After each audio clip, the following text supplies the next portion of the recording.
bahawa Allah tidak Tuhan mereka Allah, wa anna Muhammad Rasulullah. Okay, macam hadis kita ada ke depan ni, Muhammad itu Rasulullah. Wa taqimus solat, dan kamu mendirikan solat, wa tu'ti zakat, kamu menunaikan zakat, memberi zakat, wa tasum Ramadan, kamu berpuasa bulan Ramadan, wa tahujjal bait istata'ta ilaihi sabila, dan kamu menunaikan haji di Baitullah kalau kamu mampu ke sana. Habis. Jadi dia datang tanya soalan pertama, apa itu Islam? Nabi menjawab sampai habis. Dan yang lebih mengejutkan lagi, dia kata sodaqta. Dia kata kamu bercakap benar. Maksudnya bila Nabi sebut Islam apa, dia kata betul. Maka Umar kata fa'ajibna lakum yas'aluhu sadiqun. Kami amat hairan dengan orang ini. Yas'aluhu, dia tanya Nabi, sadiqun, dan dia juga kata betul. Jadi bermakna orang ini yang datang ni, dia bukan tak tahu, dia tanya dan dia sahkan bahawa dia juga mengetahui. Jadi ini menambahkan takjub para sahabat, yang lebih nambahkan lagi pasal yang tahu siapa lagi. Soalan kedua, dia kata fa'akhbirni 'anil iman. Soalan kedua dia, wahai Rasulullah, wahai Muhammad, ceritakan kepada aku tentang iman. Maka Nabi itu jawab, antu'mina billah, kamu beriman kepada Allah, wa malaikatihi, dan malaikat-malaikatnya, wa kutubihi, dan kitab-kitabnya, wa rusulihi, dan rasul-rasulnya, wal yawmil akhir, dan hari akhirat, wa tu'mina bil qadar, dan kamu beriman dengan qada dan qadar, khairihi wa syarrihi, sama ada yang kamu suka atau tidak kamu suka, yang baik atau yang tak baik, beriman. Maka Nabi menyebut rukun iman yang enam, bermula dengan Allah sampai lagi menuju Allah dan Qadar. Dia berkata sodaqta, betul, kamu benar. Dari soalan yang ketiga, akhbirni 'anil ihsan, ceritakan kepada tentang ihsan. Maka Nabi cakap tentang Allah ka'annaka tarah, kamu menyembah Allah seolah-olah kamu melihat Allah. Fa in lam takun tarah, kalau kamu tak mampu melihat Allah, fa'innahu yarak, sesungguhnya Allah melihat kamu. Maka sampai ke sini saya nak uraikan benda. Pertama ialah Islam mementingkan keindahan. Itu para ulama sebut. Apa dalil ataupun apa tempat mana kita ambil makna ini ialah daripada kedatangan Jibril dalam keadaan yang begitu bersih, begitu indah, sampai ke tahap takjub orang melihat. Di zaman tersebut maklumlah dengan debunya, dengan kebersihannya, kalau datang jauh lah, datang ke rumah tak apa. Jadi Jibril datang menunjukkan contoh kebersihan, iaitu rambutnya, pakaian, keindahan. Sesuai dengan hadis yang lain menyebut Allah sukakan keindahan. Allah jamilun yuhibbul jamal. Sesuai dengan lain Allah sebut Allah itu indah, sukakan keindahan. Jadi berkeadaan indah dan elok dan sedap semua ini cantik, tak bertentangan langsung dengan Islam. Cuma mengikut kemampuan kita lah. Ada orang pakai baju ada jenama, kita tak ada jenama, tak apa, yang penting elok kan. Ada orang pakai baju warna masuk ke atas ke bawah, ada orang tak ada, tapi keadaannya elok. Maka Jibril untuk itu. Yang kedua, daripada hadis itu kita dapat lihat bahawa di antara cara menuntut ilmu ialah bersoal jawab. Okay? Jibril menunjukkan contoh kepada sahabat dan kepada kita sepanjang zaman. Kalau tak tahu, kena tanya, bertanya. Kalau tak tahu, bertanya. Dan yang tahu pula, pengajaran bagi orang itu menjawab dengan sesuai dengan soalan yang diberi. Dan Rasulullah memang begitu. Dalam hidup dia memang bersoal jawab dengan sahabat. Kadang-kadang sahabat tanya, dia jawab panjang, kadang jawab pendek, kadang ditangguhkan dulu. Kadang-kadang dia tanya sahabat, dia uji. Ini semua banyak dalam hadis ini. Satu lagi ialah bagaimana Jibril ini mendidik para sahabat. Maksud kita, kalau kita nak mendidik, seboleh-bolehnya kita jadikan satu perkara yang dipanggil sebagai yang menarik.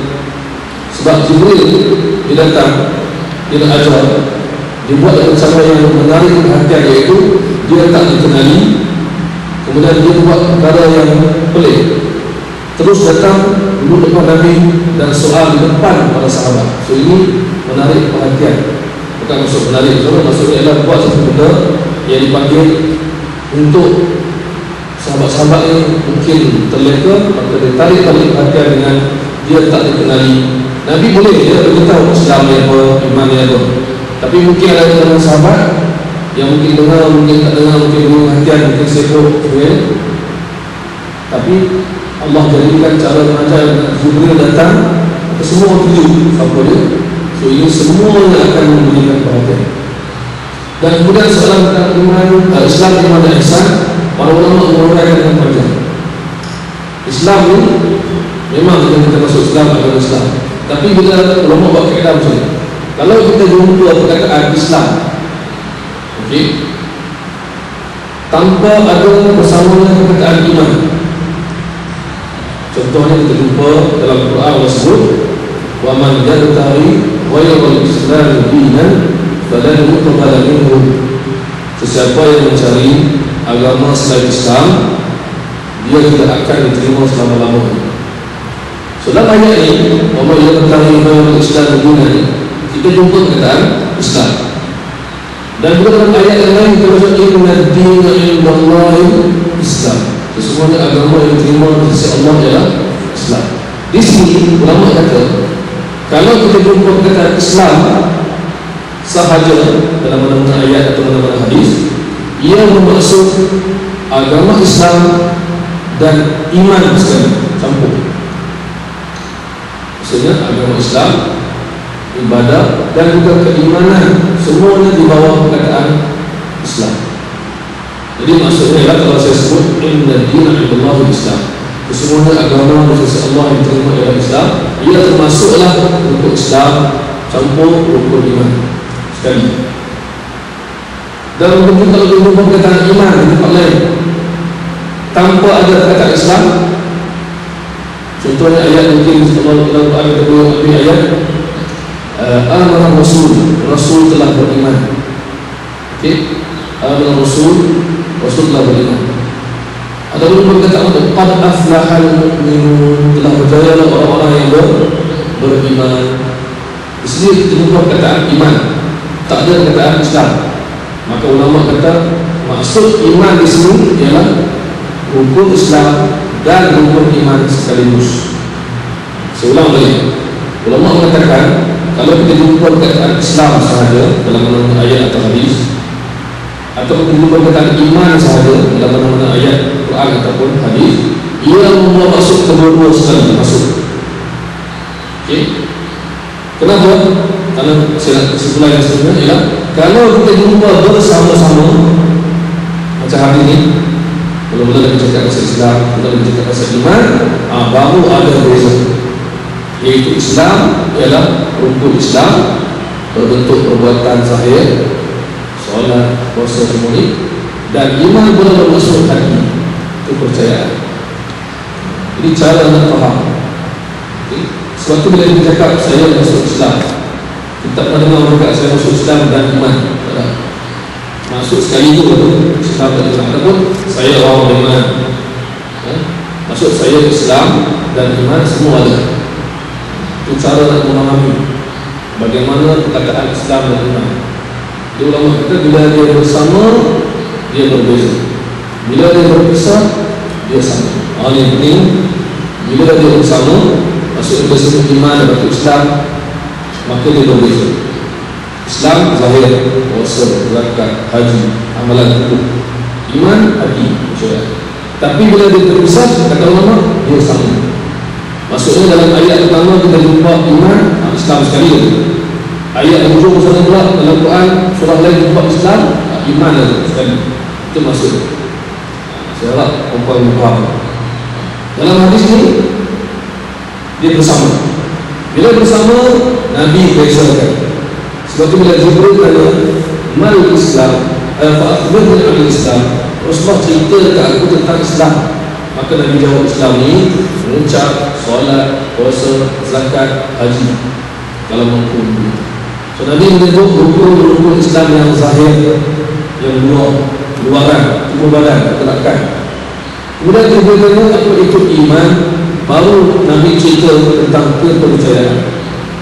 Iman kepada Allah, malaikat, kitab, rasul-rasul, hari akhirat dan Allah Qadar. Okey, itu dulu iman dan Islam. Okey, maknanya kalau orang tanya kita sentuh, orang tanya saya, Ustaz, maksud apa, ada beza ke Muslim dengan mukmin? Ada beza ke Muslim dengan mukmin? Kita kata dari segi asal tak ada beza. Masuk Islam bermakna dia masuk Islam dan percaya sekali. Mukmin lah dia percaya dan dia aman.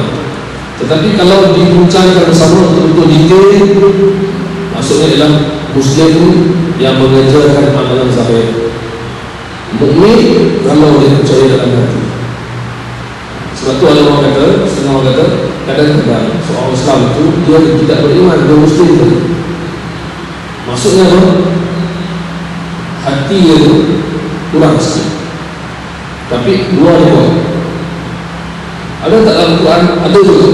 Ada Allah tegur sebahagian orang-orang Arab yang baru masuk Islam, tapi dia kata amanna, kami telah beriman. Disebut dalam Quran, qalatil a'rabu amanna, berkata orang-orang Arab kampung itu yang baru masuk Islam itu, amanna, kami telah beriman. Tapi Allah perintah Nabi katakan kepada mereka, lam tu'minu, kamu belum lagi beriman.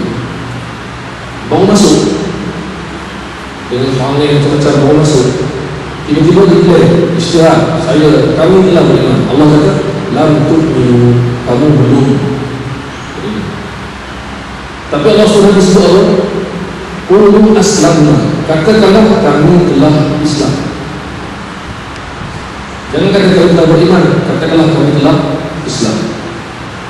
Walamma yadkhulul iman fi qulub, belum masuk dan iman ke dalam hati kamu. Dalam ayat ini kita guna kaedah tadi. Bila disebut bersama, maknanya berbeza. Okey, dalam ayat tadi disebut kami telah beriman, tidak, kamu belum beriman, kamu telah Islam. Ini berbeza. Maksud Islam ialah mengucap kalimat syahadah yang zahir, perbuatan fizikal. Iman pula ialah hati. Okey, sebelum kita masuk ihsan, dalam Islam, dalam Quran dan hadis kita diajar bahawa iman ialah kepercayaan dalam hati, dan iman ini kata ulama boleh bertambah dan berkurang. Itu satu benda yang asas dalam agama. Kenapa bertambah dan berkurang? Bagaimana? Kata ulama, kalau kita buat kebaikan yang banyak, maka iman kita bertambah. Sebaliknya, kalau kita melakukan dosa dan amalan kita sedikit, maka iman itu berkurang. Apa buktinya? Dalam Quran sedang disebut liyazdadu imanahum, untuk menambahkan iman mereka. Jadi Allah sebut dalam Quran bahawa iman para sahabat bertambah kerana buat apa yang Allah suruh. Dari situlah ulama mengatakan iman boleh berkurang dan iman boleh bertambah. Dan mungkin cara kita nak detect iman berkurang tambah ada cara lain. Mungkin kadang-kadang kita sembahyang kita rasa seronok, semangat, selesa.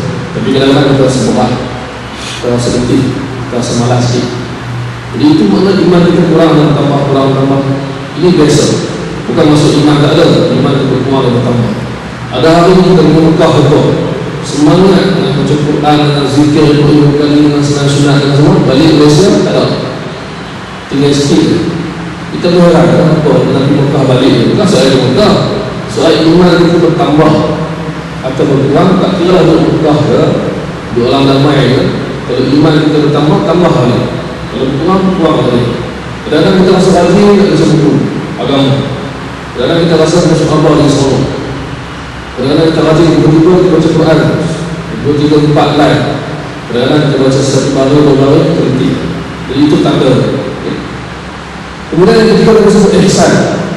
Dalam hadis ini Jibril tanya Nabi Islam, kemudian Nabi jawab. Kemudian Nabi tanya iman, Nabi jawab. Ihsan Jibril tanya. Ihsan ni, okey, dari segi bahasa Arab, ihsan bermaksud